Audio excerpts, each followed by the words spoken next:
I'll speak. Just so everyone knows, so that there's a, consent, I started the recording.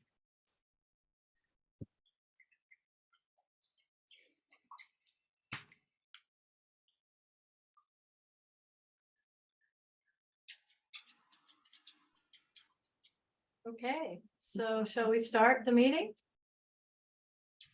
Okay, I'm Geraldine Van Pykeren, and I'm one of the speakers, along with anybody else who wants to speak. Yeah, and basically, we're in great need in the Eugene community for some alternative tent sites, RV sites, anything that the city will take responsibility for and start something so that our people have some place to go versus on the streets, public or private property. And we're very concerned about this. So I would like to introduce a proposal that I'd like to give to the city council this Monday. And for those who are interested in supporting it or receiving a copy of the proposal, I'm more than willing to send you something if you email me at geraldinevan@gmail.com. The problem is that in 2020, the city started at Washington Jefferson Park. They started. This meeting is being recorded. Sorry.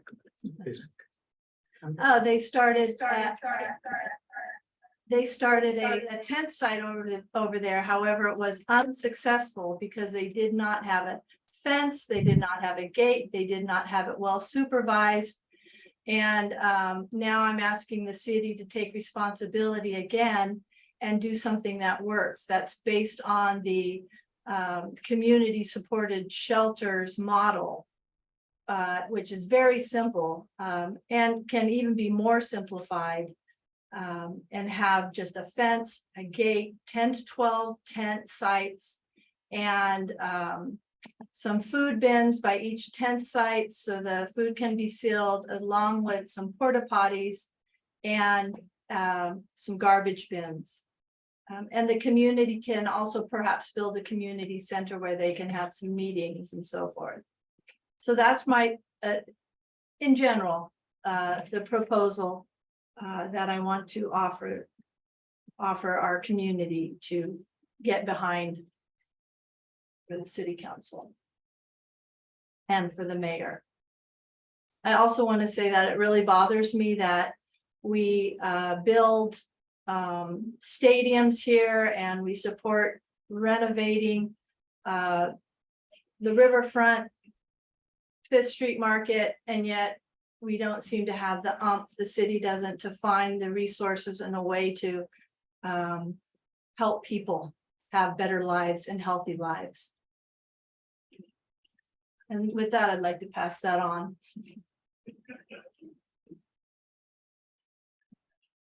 Oh, thank you, Geraldine. Well, yeah, my understanding of this project was started, as far as I understand, Lynn Porter started this project. And I just want to let you know, I'm going to be upstairs to help them set up their meeting, Okay. and then I'll come right back down. So if I'm away for just a couple of minutes, that's why. We have 2 other events happening upstairs too. Okay. so my understanding of this project that was started by Lynn Porter a few weeks ago is in recognition of the gap between the lowest level of encampment or facility for homeless people that exists, which is, I think, the rest stops, the Conestoga villages. That is somewhat of a heavy lift. They cost money, they have staffing, and they have shared space, they have some heating facilities, so this is a not free, not particularly cheap solution. Meanwhile, there are somewhere on the order of 1,000 people who don't have any place to stay, and they are the street homeless.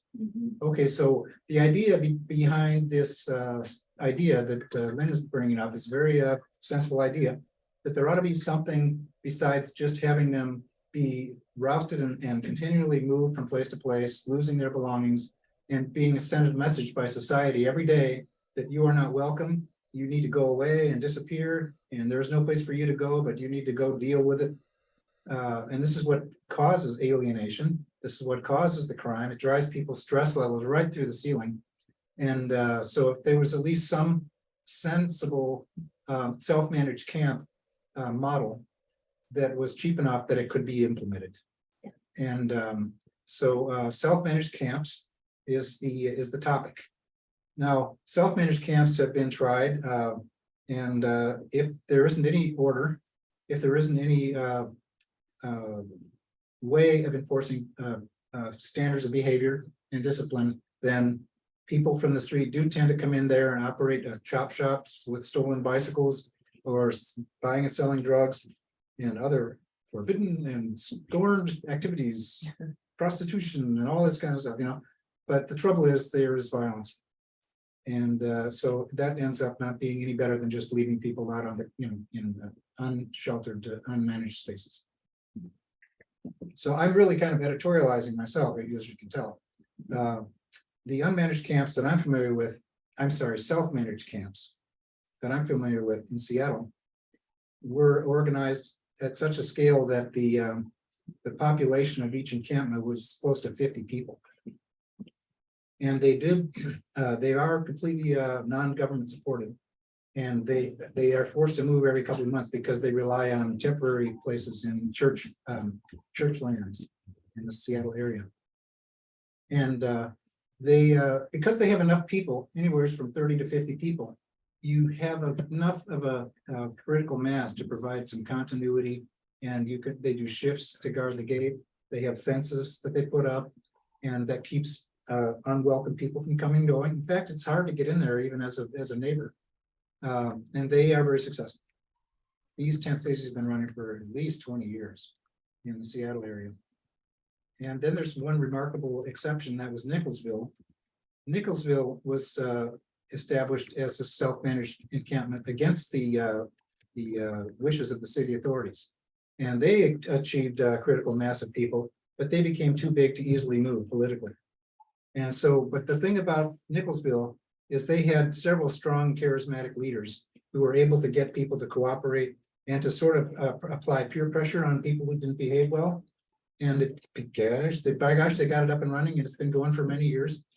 And so this reminds me a little bit of the Safe Sleeps, what was the original, Right to Rest, out at Franklin Boulevard near the railroad crossing, which then evolved into Nightingale. It had two strong leaders, of course, Red and Tracy, and others. And they were able to transition into being a 20-person Conestoga camp on 34th and Hilliard. That was the history of that place.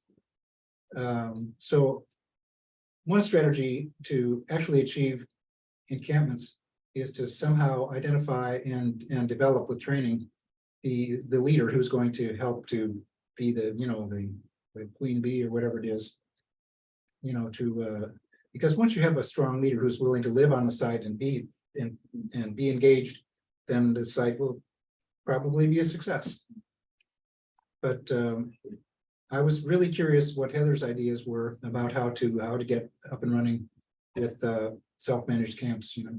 Well, I think the CSS model, which please go on a tour if you haven't. You know, yes, they have supervisor there, and the participants also have roles and tasks. And there are clear rules of no drugs, no violence, 3 strikes and you're out. And but they started with 1 or 2 and they've worked up to 4, and then now they're at 14. So it's been a process over years. It's sustainable. And the city is concerned about self-managed sites because of what happened in 2020, Washington Jefferson Park. So is there anybody else who would like to speak?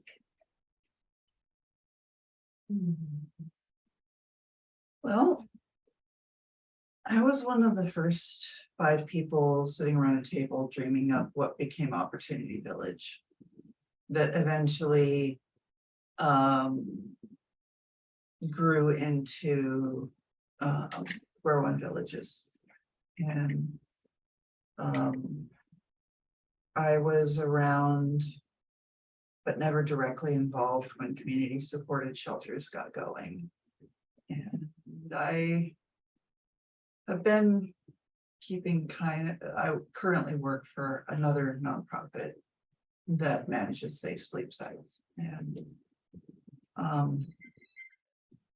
there are a bunch of good ideas that haven't succeeded yet because the city or the county hasn't really had a way to meet them or support them actually happening.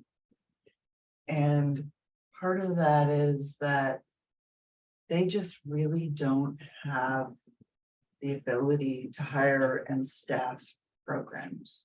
They do their government thing and that's it. They can be supportive, they can be good cheerleaders, they can help find funding, they can say this is awesome to all their friends, but they can't really,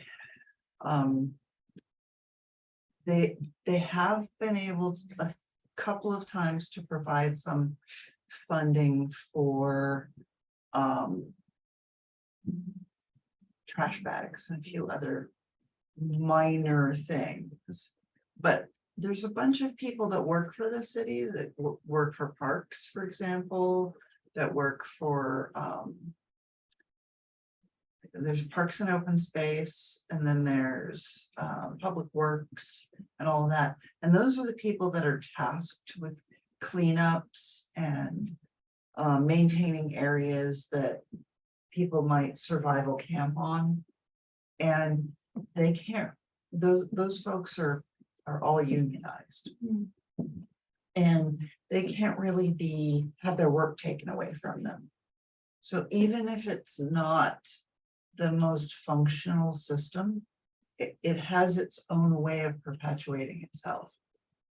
And so it's difficult for the city and the county to make something happen that is not big enough to be its own nonprofit with its own insurance and all of those things.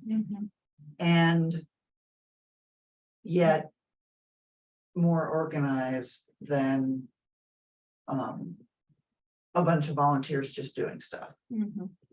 That space in between is really hard to facilitate.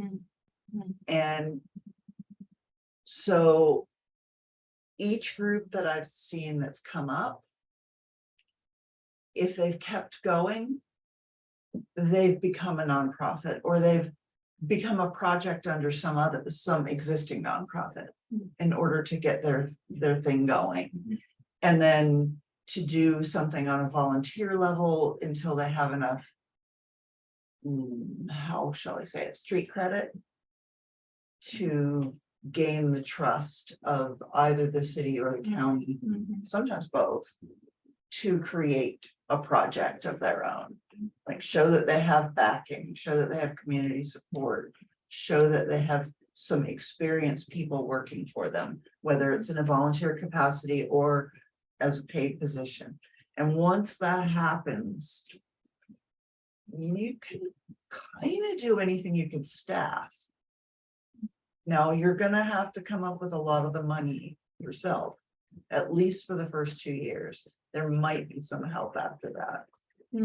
If you get into the request for proposals process and see what they're asking for and are able to configure yourself to fit what they're asking for. There's also people working on helping the city and the county base their requests for proposals on what people are able to do, what groups are able to do, rather than just come up with their own version of how it's going to work and then see if they can find somebody who will say, we can do this. But right now it's still kind of awkward right there too, because they'll ask for people to do things that sometimes that don't really work financially, or in terms of like the level of staffing the county thinks is needed versus what might actually be needed. And still they're kind of expecting people, when they do get paid, to get paid around $15 to $20 an hour. And that's the level at which I'm working. But it's not sustainable. If I didn't have a relatively inexpensive place to live, if I was the only paycheck in my household, I couldn't do it.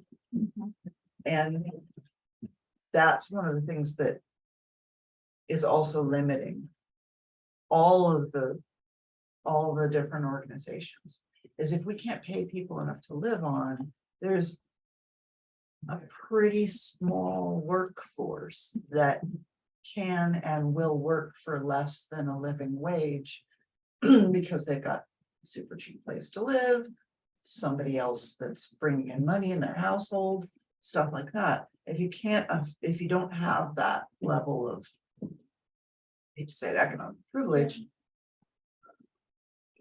you're not going to be able to do a job like that. And that's one of the reasons why I was talking to Todd a little while ago about, I think we need to also go upstream a little bit and see if we can house inexpensively some of the people that we'd like to be working for these different organizations. Students, people in apprenticeship programs, people who are not quite there yet to go on to their next thing in life, but are kind, generous, compassionate people and would like to do some community service work while they figure out what they'd like to do with the rest of their life. Yeah. If we had a way to support our potential workforce a little better, I think, like, community supported shelters, they've had other problems, and so have all the other organizations, don't get me wrong, but one of the biggest limiting factors has been,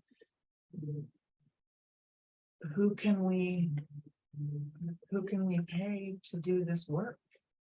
And if we're not going to pay people, then who has time to volunteer enough hours to get the right kind of training to be able to do this work safely and kindly? Because those are being too safely and kindly. There are two big areas where it's very important to have skills in order to do this work. Yes. So, I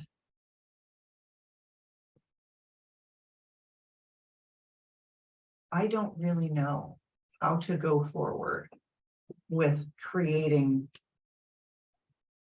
more all volunteer organizations or improved staffing levels at local existing nonprofits.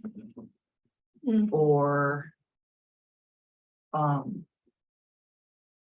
you haven't mentioned the idea of the campers themselves. Like any 8 people can come down and fill in a form at the city, and if they meet the checklist, then they can they'll be giving us a slot somewhere. I think that Location. something like that could work if we treated it like event management.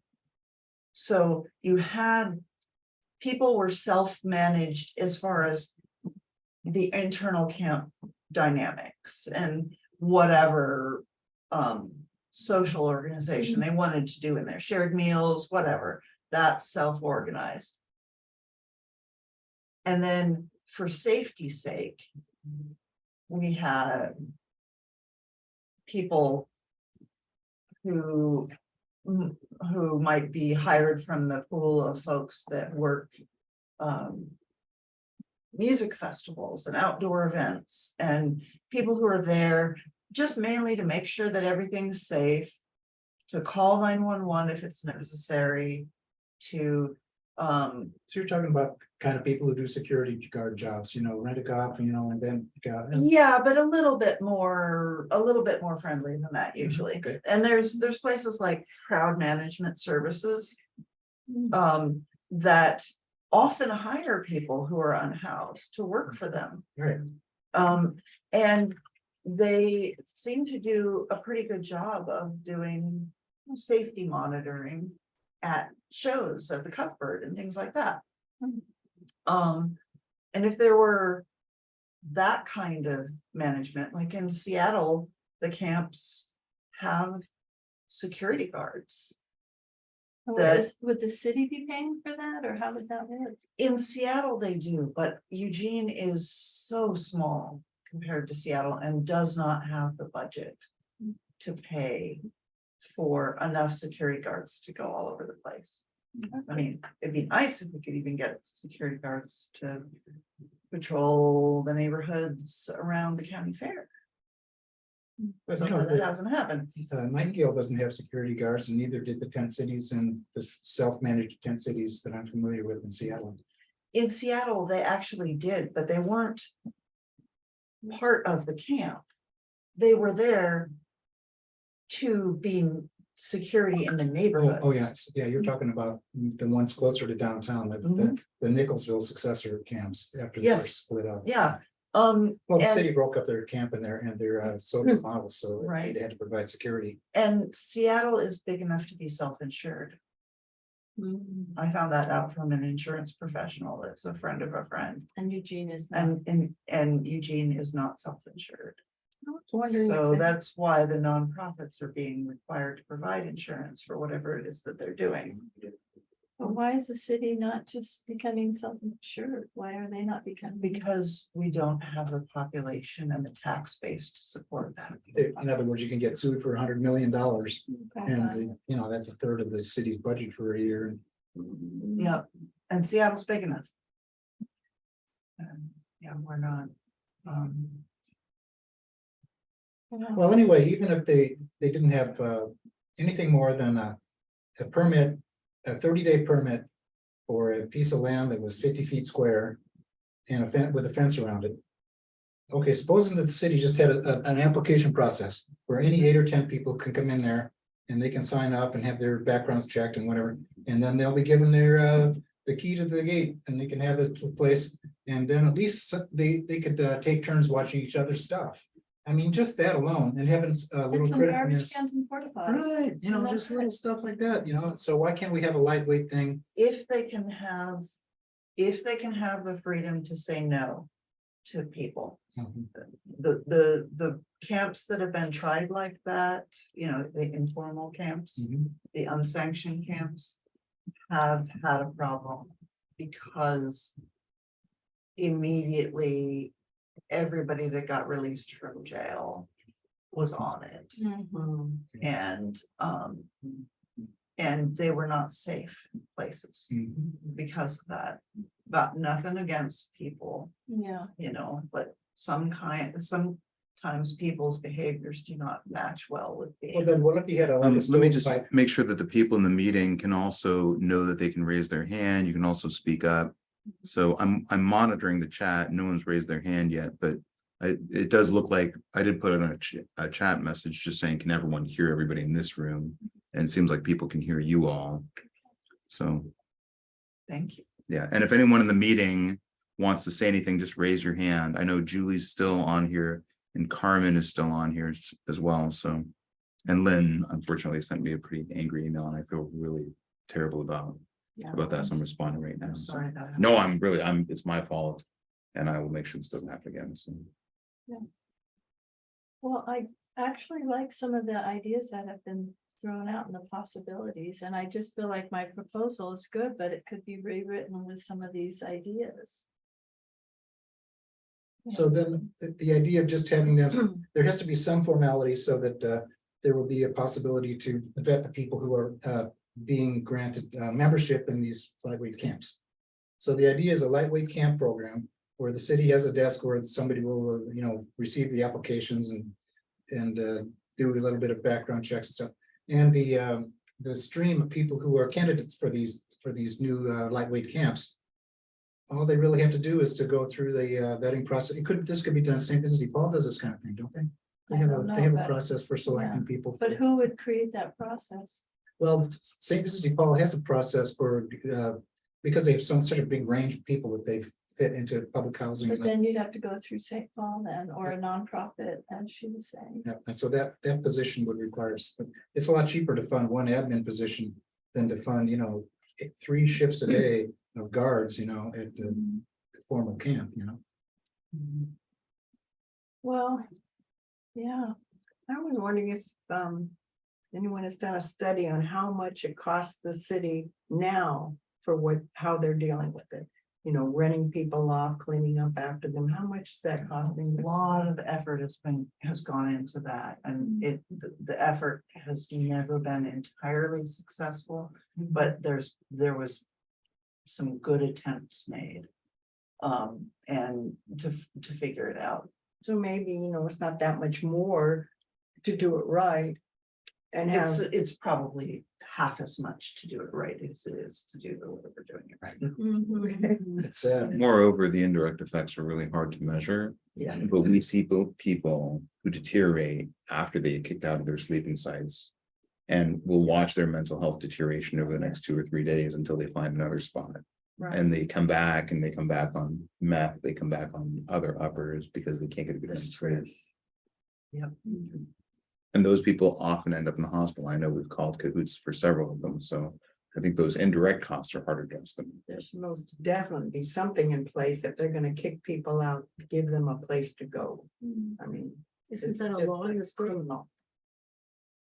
No, there's It's not a no, law that if you kick somebody out, you have to find an alternate place for them. no, that's not a law at all. I know many people have been kicked out of their sleeping sites and many people who have been.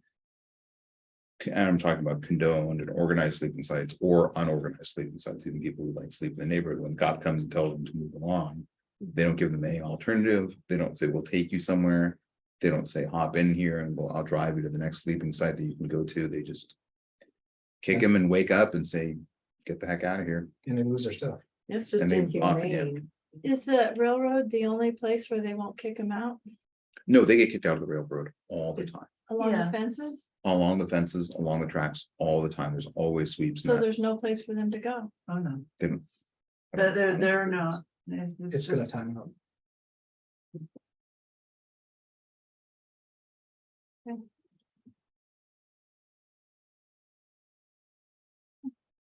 This is running out of time question marks. I'm not sure when that means. I'm just curious, Todd, would you be interested in rewriting the proposal with some of those ideas? Sure. Would be awesome. Julie, I think you're the only person who's on the chat because Carmen is still connecting to audio. It says, is there anything you want to add to the conversation?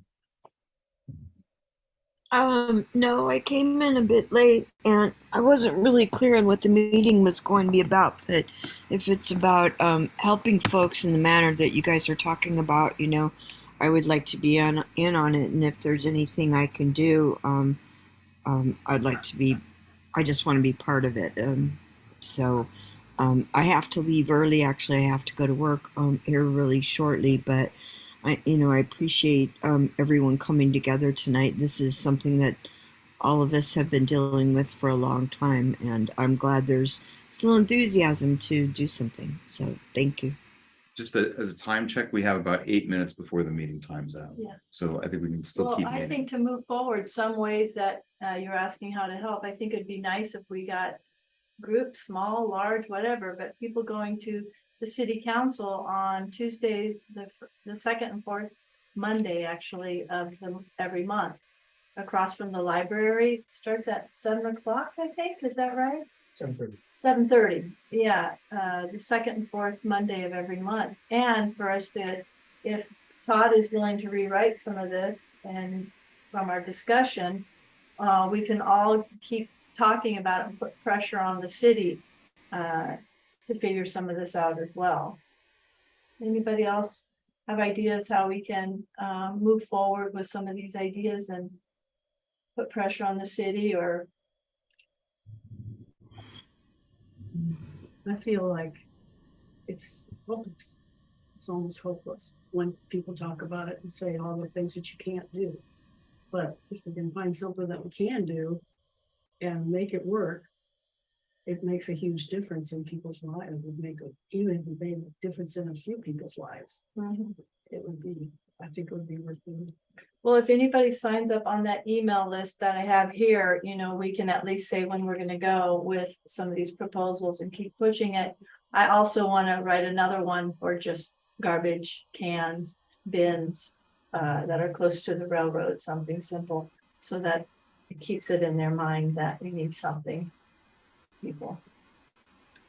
It's not good for the city or the people or everybody that worries about it, you know, I mean, thinks about it all the time.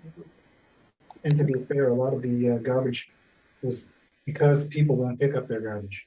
I mean, I just walked by a person today on the path, it was not more than 100 feet away from a garbage can where they could have thrown their trash. And they had a great big heap of the usual, you know, beverage containers, dead batteries, junk, you know, all sorts. And Yeah. they were just walking away from it because they're just not that collected, you know. Well, they're surviving. Mhm. Yeah.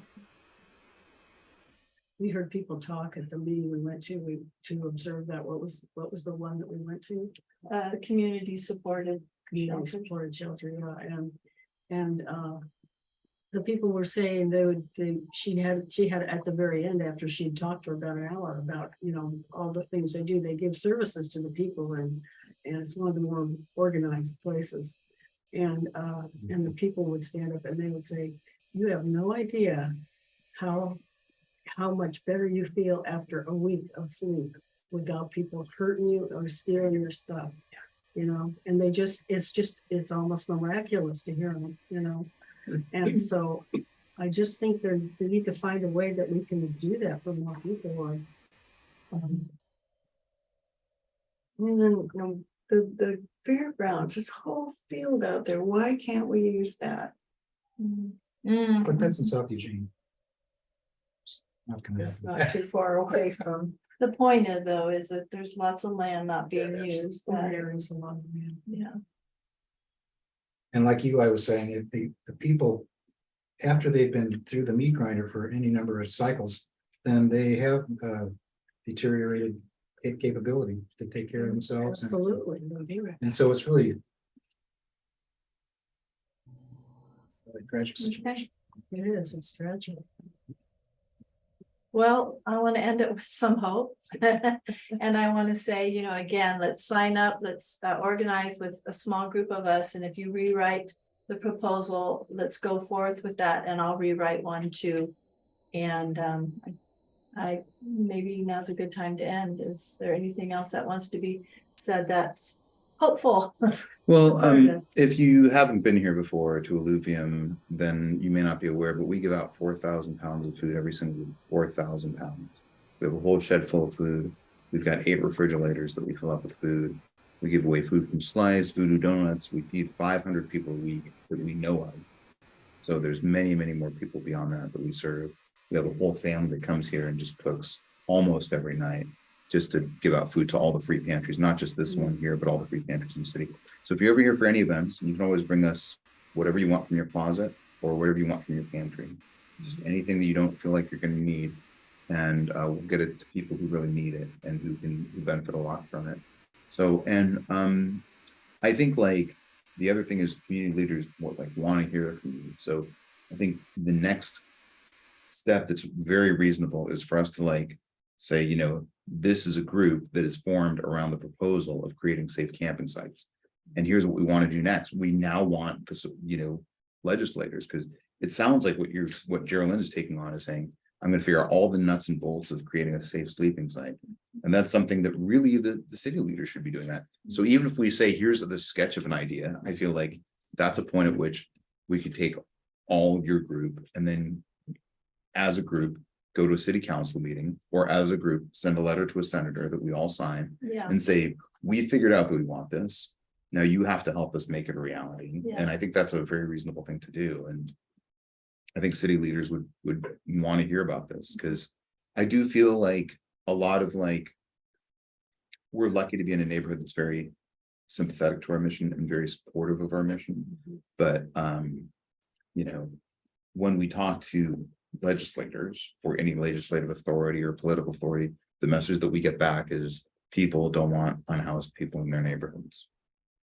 And so, and that's the resounding message that we get back. So, and then the other thing I want to say about Illuvium really quickly is We do have a focused task group that we're trying to form that is going to be an advocacy arm of our community. So right now, what I do is mostly just grab food and bring it back here and give it out to people. But we are working on putting together sort of a specific task force to advocate so that when there's houselessness legislation, so that we have a bit of a community who could support that, and somebody who can sort of marshal resources around when a proposal comes to the city, or when a proposal comes to the state legislature, or local or regional authorities, or even all the way up to the national group. So if you know somebody who wants to get involved with that and kind of head up that task force, that'd be really great. My bandwidth is obviously kind of a little tenuous, but and if you ever would just want to see something inspirational, just come to the free market every Sunday at 1, because it is amazing. It's a bunch of people who are unhoused, who are really suffering, who spend hours and hours working really hard to help each other.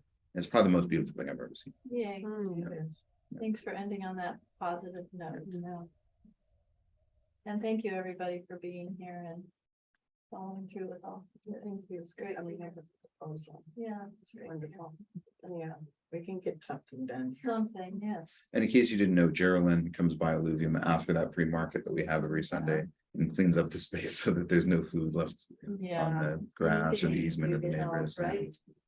How do you keep your figure in shape after you get all the free food? End of me. Okay, thank you, Julie, for attending. Thank you, Carmen, if you can hear us. And thank you, Julie. Nice to meet you. Please feel free to come by to Alluvium anytime. Okay, thank you. Um,